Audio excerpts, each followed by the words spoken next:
शान्ताकारं भुजगशयनं पद्मनाभं सुरेशं विश्वाधारं गगनसदृशं मेघवर्णं शुभांगम् लक्ष्मीकान्तं कमलनयनं योगिधृध्यानगम्यं वन्दे विष्णुं भवभयहरं सर्वलोकैकनाथम् मेघश्यामं पीतकौशेयवासं श्रीवत्साङ्कं कौस्तुभोद्भासिताङ्गम्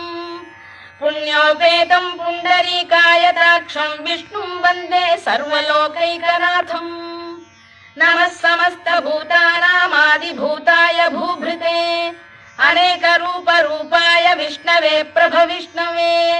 सशङ्खचक्रं सकिरीटकुण्डलं सपीतवस्त्रं सरसीरुहेक्षणं सहारवक्षस्थलशोभिकौस्तुभं नमामि विष्णुं शिरसा चतुर्भुजम् छायायां पारिजातस्य हेमसिंहासनोपरि आसीन